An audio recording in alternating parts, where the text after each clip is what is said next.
Buenos dias, good morning, everyone.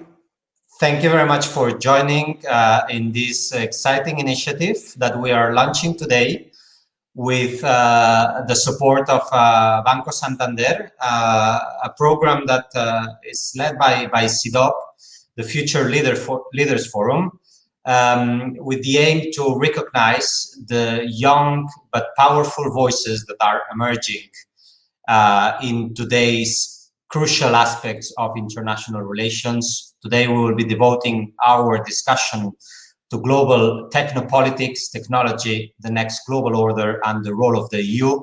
I will be presenting the initiative later, but let me first thank very much the support of Santander in launching this initiative, and particularly to Cecilia Yuste, who is the Institutional Affairs Director of Banco Santander, who has been behind the initiative since its very inception, has been following what we've been doing for the last months very closely, and giving us the support in gathering these 35 young leaders on this topic that we will be discussing today, and also has been behind the program that we are having today and the seminar, online seminar that we are having. So let me give the floor to Cecilia Yuste. Thank you very much, Cecilia. Floor is yours. Thank you very much, Paul. It's an honor for me to open the Santander-CIDOB Young Leaders Forum with its director, Paul Morillas, whom I admire very much from a long time ago.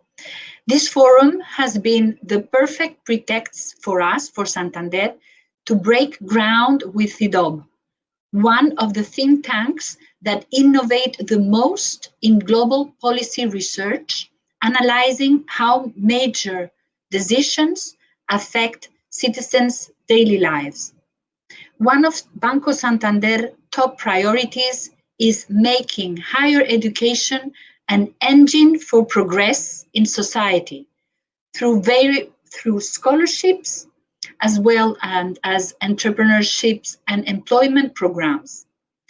I hope this forum starts the conversation about technological and digital transformation of our society and what we can do in the EU about it.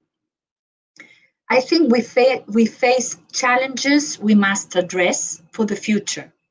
First, rework, meaning the fight against unemployment. Second, reskill, meaning transformation of personal skills. Third, reinvent, meaning reshaping of businesses and industries hit by the crisis. And fourth and last, relaunch, creation of new business opportunities.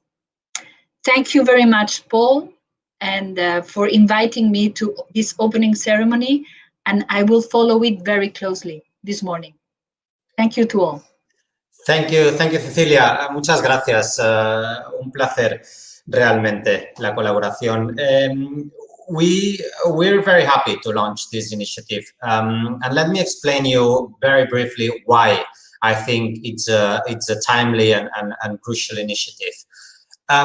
For us at CIDOB is of utmost importance, as Cecilia was saying, to innovate in the way we study, in the way we do profound and systematic research on the main topics that affect international relations, but not only from a top-down approach, but from a bottom-up approach as well. For us at CIDOB, the local is very much present in what happens in international relations, and the pandemic is clearly an example of it. It has affected our daily local lives, family lives, our jobs. Everything has been affected by the pandemic, but it is also a topic that is very much at the global scale being debated. And at the same time, these global dynamics have an impact on local affairs. So the local and the international for us at CIDOB are very much intertwined, interlinked, and there's no way you can address one without the other. And precisely today, by launching the Future Leaders Forum, we want to give that a new impetus. Our idea with the Future Leaders Forum was to gather a series of voices that are not starting their careers in the topic that we will be addressing today, but that are starting to consolidate their careers in this given topic. And by doing so, basically, what we've come up with is a list of 35 young men and women addressing the issue of technology and the interlinks with global politics from different corners of Europe. And by gathering these 35 voices, not only giving a renewed and a more youthful discussion on the effects of technology, but also providing a platform for them to interact, for them to generate joint discussion on these issues that affect their lives and everyone's lives, and thus providing a platform for youth voices to have a say on international politics. So the Future Leader Forum is composed of 3 elements, basically. It's composed of this list, with all the participants of this list having contributed through a short video that they are all available in our website in cidob.org. With these short videos of 2 to 3 minutes long, having their say on the issue of global technopolitics. And also, besides generating this list of 35 names of under 35 years of age, we are also generating the forum, Future Leaders Forum, that gathers them all. And then a private session discussion that will take place afterwards, after this public event in which we are launching the forum, where all these young leaders will be able to interact. Before doing that, let me present briefly the list of these 35 brilliant minds that are behind the YouTube channel right now, being connected and following this discussion. That is formed by Marta Armeani, Liliana Arroyo, Tarek Besolt, Sasa Vozic, Juliana Bonilla, Alexandra Bringas, Alejandro Caínzos, Paul-Marie Carfanchan, Jessica Cohen, Hugo Coelho, Razille Buse, Stefano De Blasi, Josh Etzminger, Michelle Fink, Ben Garfinkel, Raquel Jorge Ricard, Antonio Kiesznik, Adela Kletkova, Lucia Klestinkova, Olia Kudina, Laura Lacarra, Manuel Lagendorf, Volha Litvinets, Jasa Mishik, Jedrei Niklas, Angelica Petrov, Karina Prunkel, David Nosak, Alexis Roch, Paul Ruiz, Lewin Schmidt, Carisiana Schmatzina, Carissa Belli, Valerio Viscardi, and Shahed Warren. These are the 35 young leaders selected. Let me show you how bright they are by showing you and presenting you the next video.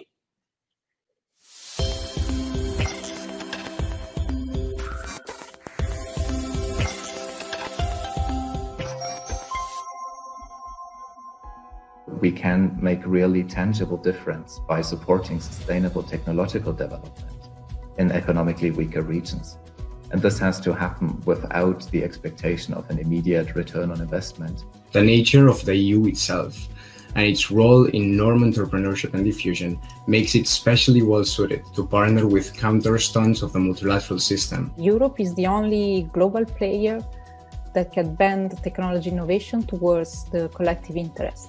So it needs to keep up with this promise. How do we rethink the current social contract, balancing between innovation and at the same time minimizing risks? And the EU, I believe, will play an enormously powerful role in shaping both the perspective on what's feasible as well as the creation of an entirely different kind of platform-driven market. More than ever now, because of these transnational technologies, it is the role of the European Union the role of the European Union shifts from a regional one to a global one. There are risks involved in every innovation process, but can we morally accept these risks and how do we respond to them? The Commission should make sure to put fundamental rights of the users at the heart of the proposal in order to keep the European society free and democratic. In this rapidly escalating US-China technological confrontation, EU has to ensure its technological sovereignty. The European Union sees an incentive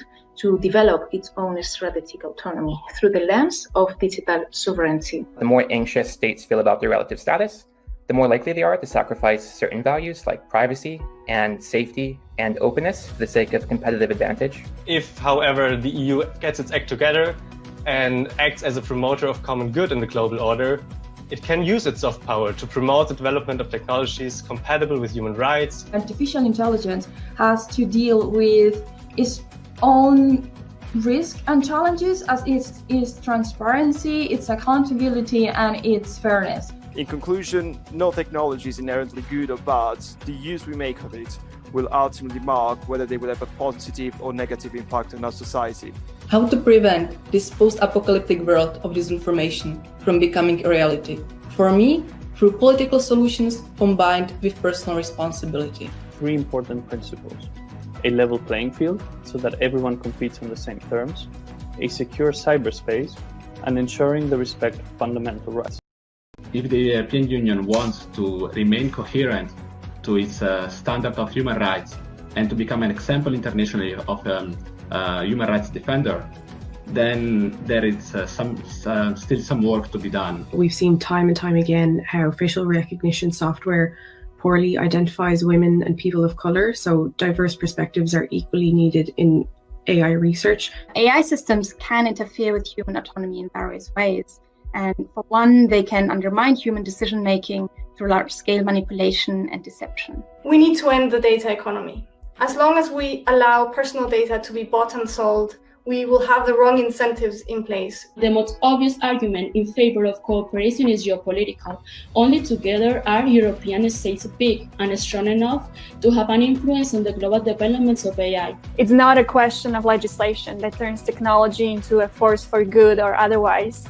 The technology is just a magnifying glass of values and energy that we bring into our everyday interactions. Technologies also profoundly challenge our societies by shifting power relations and societal orders. If the EU wants to position itself as the global leader, then it should also take its place among those rivals in the technical domain. We need public policy that is also adapted to the 21st century and support policymakers to adopt more agile ways of addressing societal issues. For instance, experimenting first and regulating later. I think one of the main challenges that technology brings to the world order today is the compartmentalization and segmenting of society into these smaller bubbles. As a self-described regulatory superpower, the EU should also promote an internet governance model that fully respects human rights. The role of the European Union can be to facilitate and nurture this diversity by bringing people and resources together. Information will play a key role. Such is the amount of information lacking in quality, subject to deception, publicity, propaganda, false, satirical, or rumors, that the simple task of keeping us informed now requires conscious dedication. Science and technology diplomacy can create a new and an important role for Europe and redefine its geopolitical, political, and technological relevance in the international arena. The problem with automation is that it can automate pillars of society that with consequences that are unforeseen. I believe on working on ethics, doing my algorithms. So we give this responsibility to the companies. We need regulations. We need a new digital policy agenda that includes robust interventions in the digital market, fairer redistribution of profits from the data economy. Surveillance capitalism and the attention economy that at the end of the day, it's not only shaping behaviors, attitudes, and addictions, but it's also making decisions on our opportunities of the future. What I think is still missing from these discussions is a holistic view as to what sustainable digitalization would look like.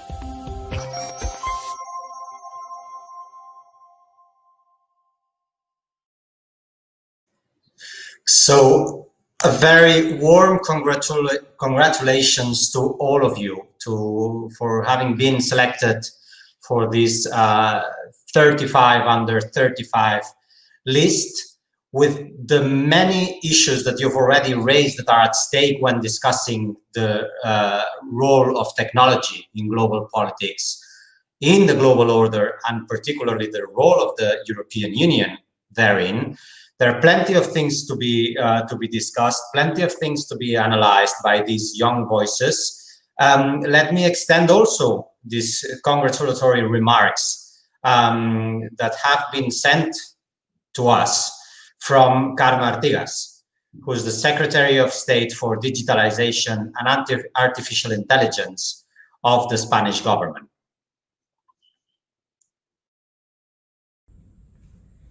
The current context presents many challenges that governments around the world should face with determination. We must be fully aware of the opportunities, but also of the risks that this new era implies for our societies and our economies.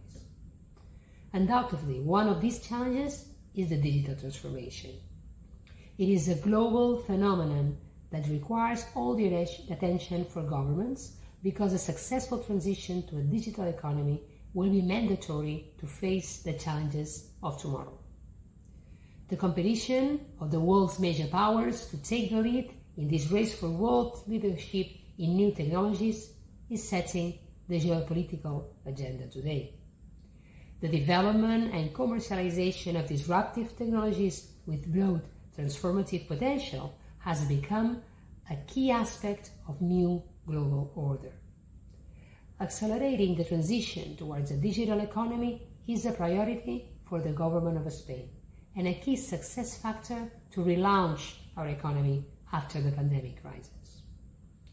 Aware of the importance of our positioning our economy as a key player in this global technology scenario, the government of Spain has increased efforts in terms of collaboration with the rest of the member states.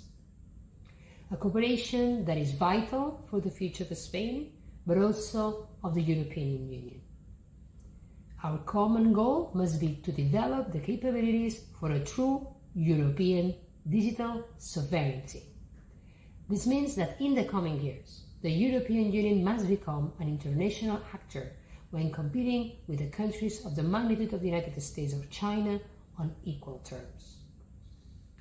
It is precisely this shared goal what can make us stronger and more competitive in technologies such as the development of artificial intelligence, 5G coverage, or challenges ahead such as cybersecurity programs and digital rights for our citizenship. These challenges, shared by Spain and the rest of the member states of the European Union, can only be faced through joint work and solidarity. European recovery funds have shown how strong we can be and how important digitalization is for all of us. In Spain, 33% of total European recovery funds will be devoted to enable the digital transformation, all along with an average of the rest of the member states around 20% at least. If we don't lead this race, the others will set the path for us. Achieving our European digital sovereignty is the only way to have the leading position that Europe deserves in this global race.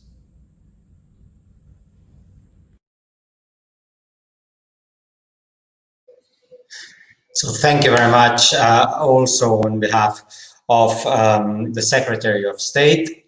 Thank you very much for joining me. I know all the young voices that have been gathered are now following our initial statements through our YouTube channel. And also external people very much interested in this initiative are also following our discussion through YouTube.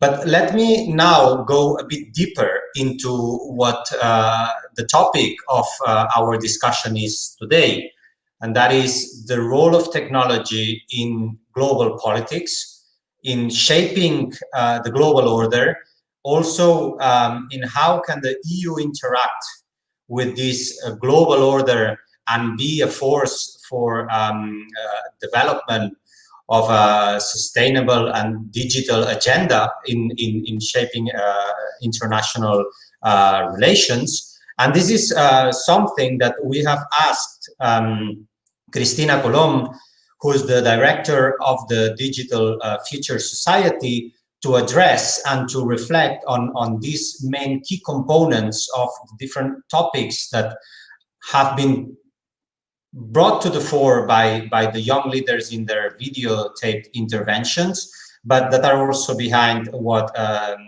both Cecilia Juste at the beginning and also Carmen Artigas mentioned in their interventions. So, Cristina, I will give you the floor for this first reflection, and then we will move to an interactive session with the members of the list and those who are following us through YouTube, who can send through the YouTube chat their questions and their comments that will be gathered by us, and then we will have some time for discussion on the basis of these comments that we are receiving through the YouTube channel of CIDOB, where this event is being broadcasted as we speak. So, Cristina, the floor is yours. Thank you very much, Paul. Thank you very much. And thank you as well to Cecilia Juste, so the Institutional Affairs Director from Banco Santander, to make this initiative possible. And let me first, of course, congratulate those 35 brilliant minds who have come to the ranking list that CIDOB and Banco Santander had made, because I think we need this type of initiatives to make a better world. Now more than ever, we are experiencing a very high level of uncertainty. Some of the things have already been said, linked to pressing social challenges. So if we look around, the impact of the pandemics in all spaces of our life, but also the Mediterranean tragedy and the critical reasons why people need to be leaving their home country, cross the sea, and come to Europe. Also, climate emergency and the real need we have to accelerate a climate action plan globally. The levels of inequality and exclusion, which are actually growing rather than decreasing. And so many other crises on the brink that honestly make the final picture looks quite gloomy, to say the least. We need to believe that we can change that picture. We can brighten it, we can color it, and as I said at the very beginning, we need to change the world towards a better place to live. And indeed, I would say this is an endeavor we have all as a society, but you, the youngsters, have a bigger role to play. Talented minds like yours can really add value, can really change what is going wrong, and can really make a difference. So even if it's through the screen, and looking at you now through the screen, what I would say is the future is in your hands. Paul just mentioned, I am the director of Digital Future Society. This is actually a program supported by the Spanish Ministry of Economic Affairs and Digital Transformation, actually throughout the Secretary of State of Digitalization and Artificial Intelligence, Carmen Artigas, in collaboration with Mobile World Capital Foundation, Barcelona Foundation. And what we try to seek is to build a more inclusive, a more equitable, and a more sustainable future in the digital arena. You may think this is a very ambitious goal, and you're right, but I am absolutely certain that we can meet it because we are already cooperating with key institutions and entities across the globe that have a real say, a real voice on shaping the digital agenda. I am actually a firm believer of international cooperation because there is no one, not one institution, not one personality who can do it all on their own. We need to shape this digital agenda in cooperation one with each other. Likewise, you need to work in collaboration with each other to build and shape a better future. Let me use my time, as Paul was saying, just to bring some reflections. It's not really a dissertation. I would use these minutes just to reflect upon some of the key issues and concerns, just with the aim to spark a debate among the young minds in front of us today. So when I look at Europe, the first thing that it comes to my mind is, what is the role of Europe with regards to technology? It is a fact that both the US and China are already driving significant changes in our societies and economies through technological leadership. So what's left then for Europe? What's our space? What can we do in Europe? Our European identity is built on values, on diversity, and on cooperation. And actually, I don't see any other way to be part of the podium in the technological space. I was earlier referring to this period of high uncertainty with a current growing distrust environment. You name it. We can think about globalization, digital transformation, automation. They've all created new global value chains with either winners or losers. The fear of the future, but also the slow speed in tackling these negative externalities of technological progress, are favoring the emergence of populism and political polarization. Technology and the emergence of the digital society are definitely generating opportunities and benefits, of course, but they do have inherent problems, dilemmas, and risks that we need to face. So, how can we move forward to a scenario of trust? How can we rebuild trust where it has been eroded or strengthened if it were where it existed? I think the solution is by creating a digital society with values that unify us, that make us feel we belong to a community, that guarantees we care for each other. And only then is when we can really launch an action plan. And this is where Europe is really strong, where Europe can make a difference. We need to cement a society based on digital rights and values. Europe needs to update its narrative. It will no longer be the center of the world, but it can once again be a reference in the world. But how, you may ask? Well, I think it's by creating a narrative that puts people at the center. And actually, this is the approach from current president from the European Commission, Ursula von der Leyen, when shaping the Europe's digital future. And allow me to quote her when she was actually presenting the artificial intelligence strategy. Very briefly, let me quote her. She said, "We believe that the digital transformation can power our economies and help us find European solutions to global challenges. We believe citizens should be empowered to make better decisions based on insights gleaned from non-personal data. And we want that data to be available to all, whether public or private, big or small, startup or giant. This will help society as a whole to get the most out of innovation and competition and ensure that we all benefit from a digital dividend. This digital Europe should reflect the best of Europe: open, fair, diverse, democratic, and confident." The area of data is here and is now. Yet again, we people are not data, are we? We are emotions, we are feelings, we care, we are perceptions, sensations, common sense, criteria. But yet technology and the internet are the new drivers in the world. So how to balance that? Again, I think the answer is by protecting and safeguarding our fundamental rights in the digital field. The new digital scene may be putting at stake some rights that we might have taken for granted. The right to share, the right to protect one's privacy, the freedom of expression, the right to learn, the right to access knowledge, the right to assembly. Let me just pick one, the right to information. I think you would agree with me that we are experiencing a widespread of fake news, particularly in critical moments for a society, such as an electoral process, or of course during these pandemics, the COVID pandemics.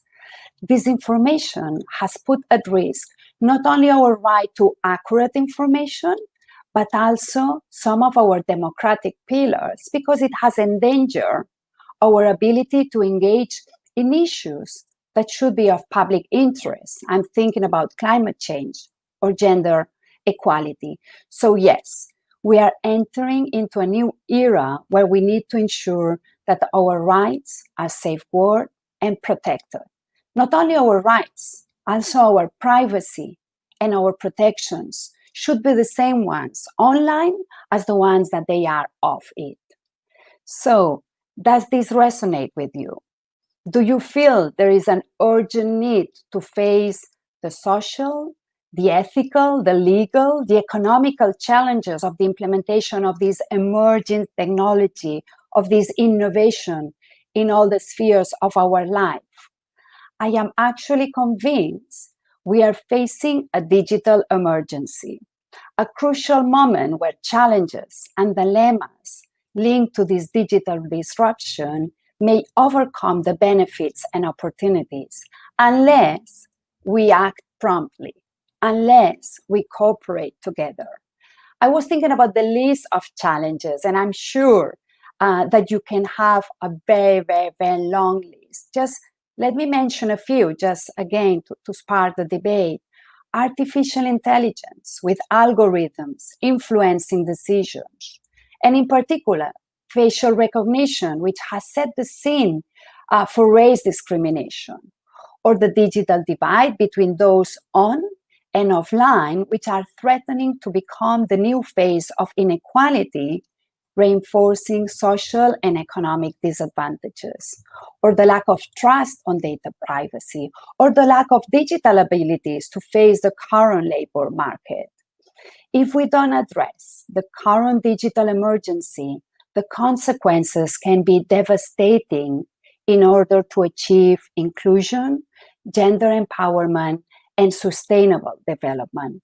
Of course, there is an urgency in Europe to invest in connectivity and infrastructures. Of course, this is true.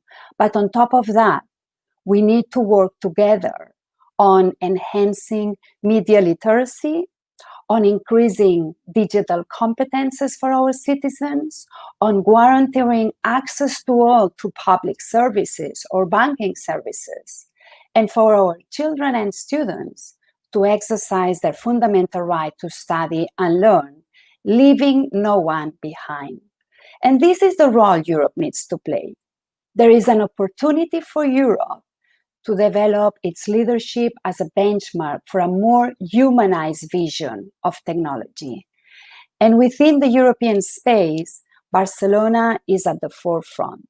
It is well known the passion, the concern, the vocation from the city vis-a-vis the impact of technology on society, on how we should place technology at the service of the citizens and not the other way around. So yes, there is a chance for us to lead the development of what I call a human being-centered technology that can contribute to promote initiatives that explore solutions for the most society's pressing challenges I was referring at the very beginning. We need to guarantee that we develop a technology in which people feel safe and that people can trust. So let me finish with a call of action or a call to action for you, the young generation.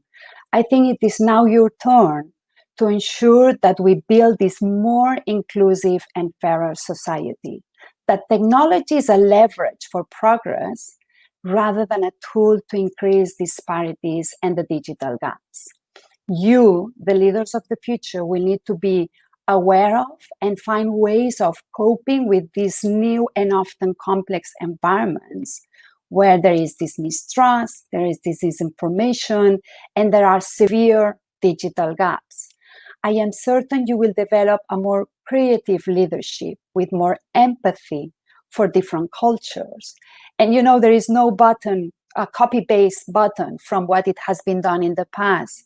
You really need to be fast learners, and you will place citizens always at the front of any actions and policies you implement. Thank you. Thank you. Thank you very much, Cristina. very relevant topics that you touched upon in this initial statement on the issues that we are discussing, and I would underline two of them that for me are crucial, and echoing what you were saying. First is the global one, right?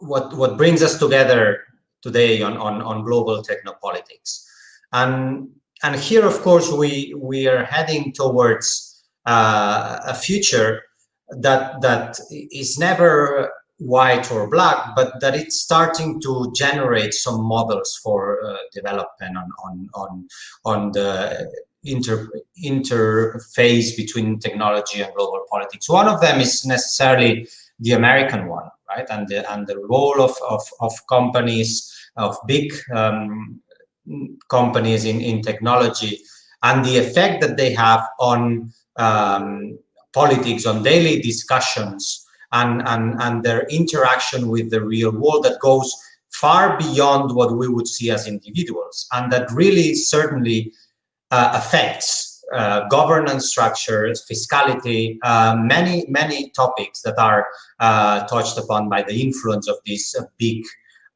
companies. And of course, this has its downsides, right? I mean, we need to acknowledge also the empowerment that these big platforms give for ways of work, for ways of interconnecting, for ways of digitalizing our interactions in many domains, but also the challenges that they pose for privacy, the challenges that they pose for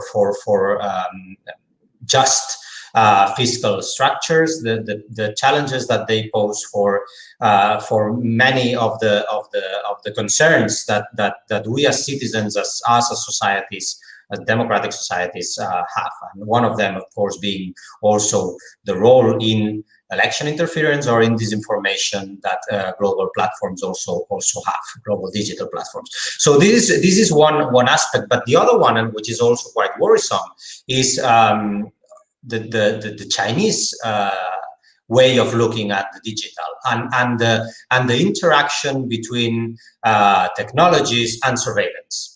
And the purpose that the technologies can have on controlling the fate of societies and the politics that rules these societies, right? And these are two models that are, of course, as I was saying, not black and white. There are plenty of grays in here, but that are configuring some sort of understanding on technology and global developments.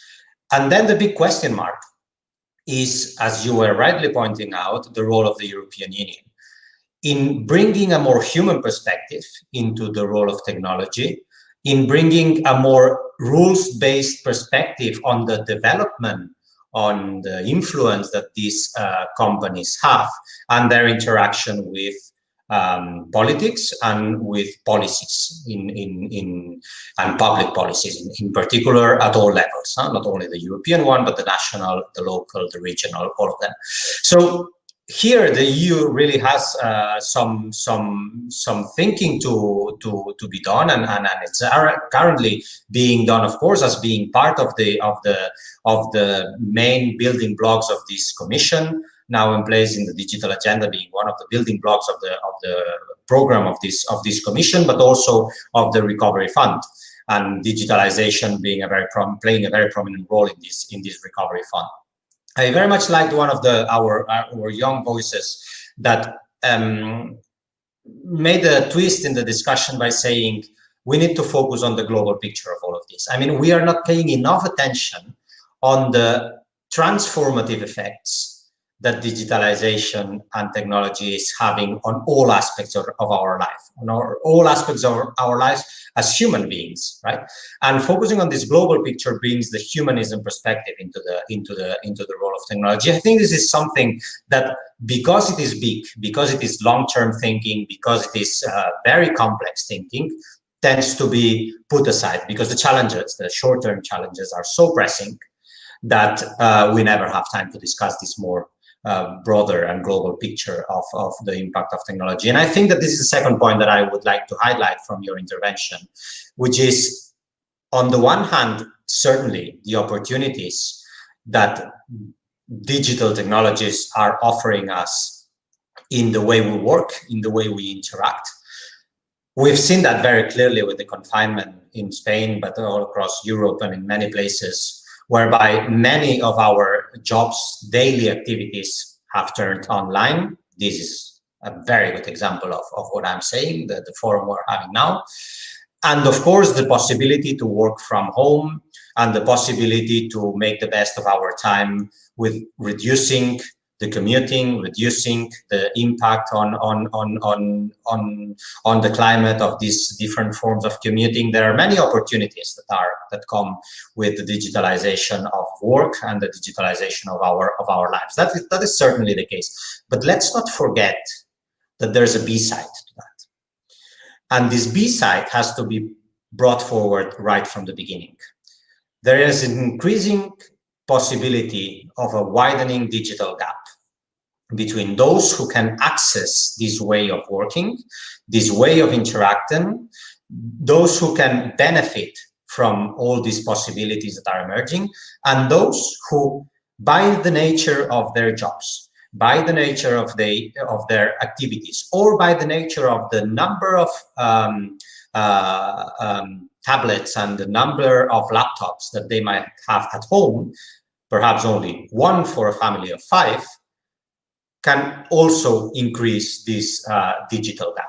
Because if we turn everything into the possibility to work from home and study from home, but it turns out that there are many families that only have one device to work with or to study with, then there is an increasing risk of many members of that particular family of 5 that I was mentioning to, of being not left behind, but at least having difficulties in catching up.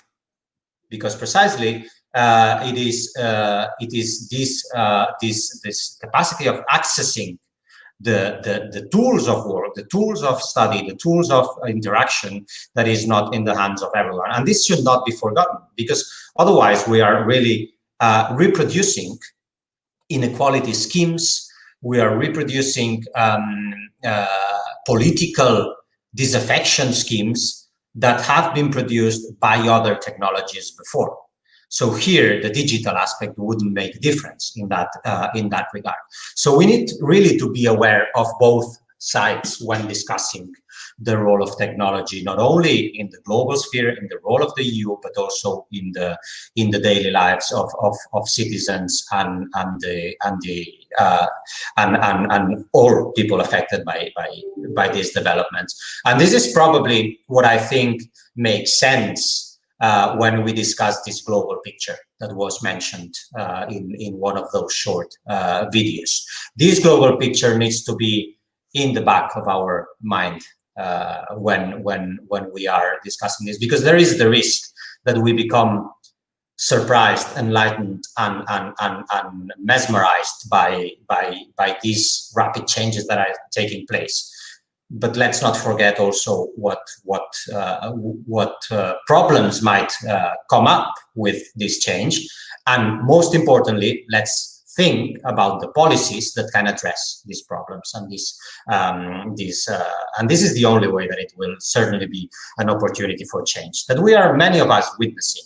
That needs to be said, and we are benefiting from it, but not everyone. And this is something that goes and along many cleavages.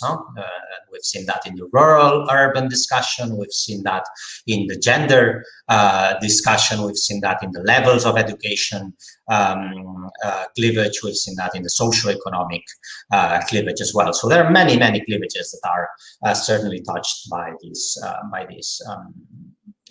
digitalization and the discussions that you were putting forward, Cristina. This was my long comment. Sorry for being long on what you were saying, but I think it's something that this forum, the Future Leaders Forum, needs to address and needs to think about. And there's no better way to do it than with these 35 young leaders that are starting to have a say, not starting, but that are really having a say on these issues. There's one question already that has been addressed to us, and I will also ask Cecilia if she wants to intervene on this, but also Cristina, please feel free to come in as well, on the role that middle powers can have on this. Spain can be considered a middle power, but also the European Union can be considered a middle power by world standards and by global standards. So in this global technological race, and of course, taking into account that the digital world is very big for middle powers to play a strong role in it. Andrea, our researcher at CIDOB, also working on technological aspects, she's addressing this question to you. What role for these middle powers, be that the European Union or Spain? I will give the floor back to Cecilia and Cristina to add some reflections on this, while waiting for other questions that might come to us. So who wants to intervene? Cecilia, would you like to say a few words?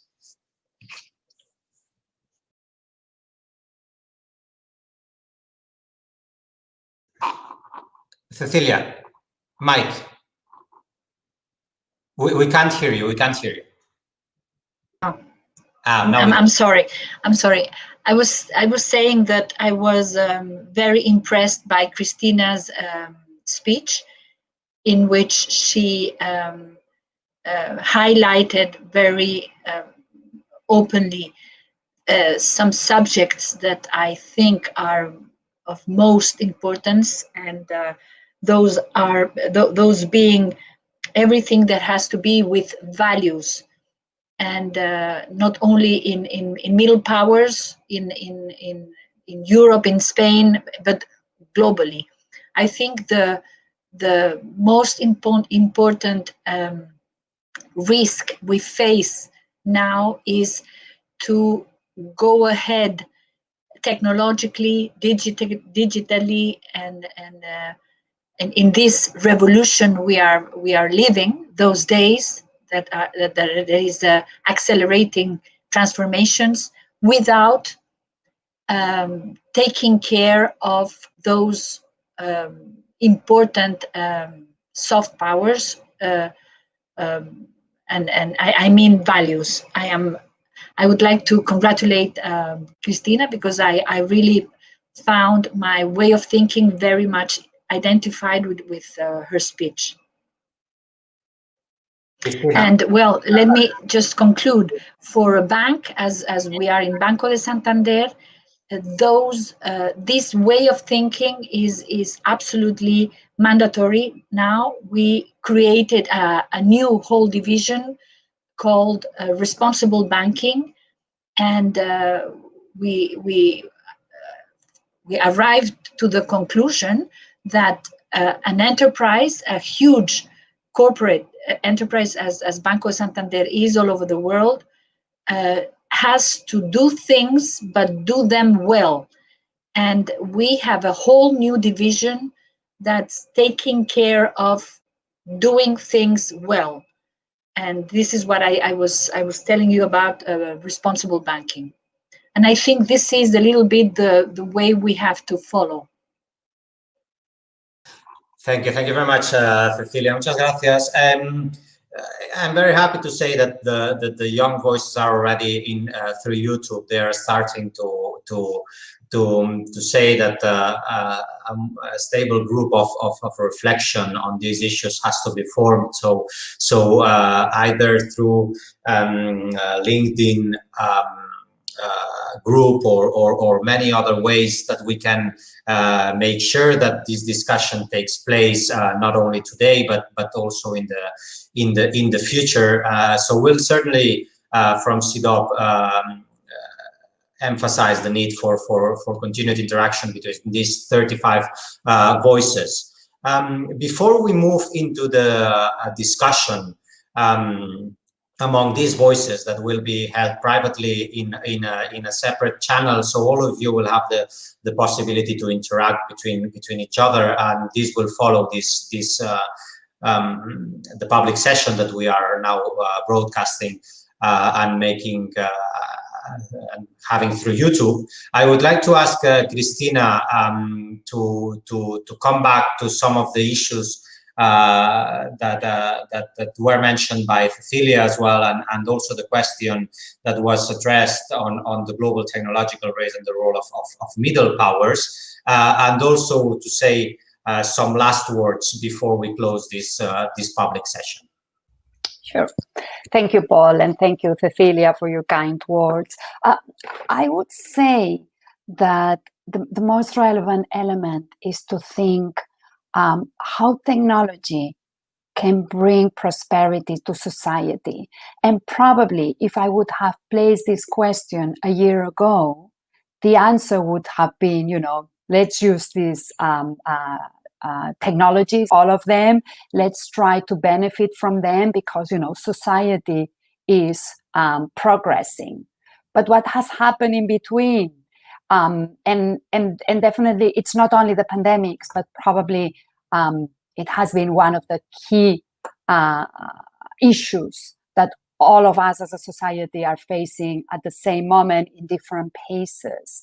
I would say that at this point of time, unless we try to implement policies that really think for the people and about the people, we will not progress. So technology, as I said at the speech, is a tool, but it cannot be the only thing we do in order to progress. And again, this is why I highlighted so much about the values. I think in Europe, there is a difference on how we face any type of policies. And we might be doing things wrongly, or at least that we can improve. But if we first put people in front, that's how we will really make an improvement in society. I think Spain has a specific role. Probably the Secretary of State could have answered better this question. I just think that pandemics had put us to reflect or to think what are the key priorities for each of us in the society. And unfortunately, the list is very, very long.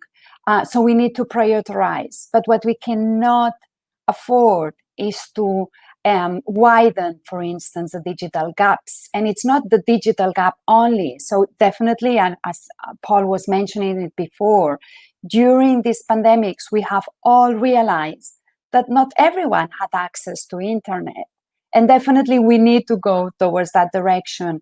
But the digital gaps, unfortunately, goes beyond this infrastructure or beyond this access. We really need to focus on mitigating, on reducing the digital gaps on gender, on race, on economic differences, on all these type of disparities. And I think Spain can play a key role in pioneering how to mitigate these digital gaps. Thank you. So thank you, Cristina. Thank you, Cecilia, very much for your support as well in this initiative. Again, congratulations to all of you, to the 35 of you that have been following us through YouTube now. This hour from that we have been having this initial discussion on these topics. The 35 under 35 list is already well present in social media through the different platforms. There is already interaction in these different platforms of between you 35 and also people who are interested in the initiative. So I'm very glad that this is the case. We will continue to promote these reflections from CIDOB. We will continue to promote youth voices in these discussions, and of course, we really hope that we will continue to promote this initiative with Santander in the years to come. Thank you all very much for joining. Those who are part of the list, but also those who connected to this live event. Let me remind you, the members of the list, that you have been invited to a private session taking place now after this discussion via Teams, and this is where we will have our discussion, our private discussion. Of course, Cristina and Cecilia, I know you have very busy agendas, so you might not be able to connect this time, but you are certainly welcome to interact with these young leaders in future occasions, and we from CIDOB will make the best to make that interaction possible. So thank you very much. Thank you all. It's been a real pleasure. We will continue working on this.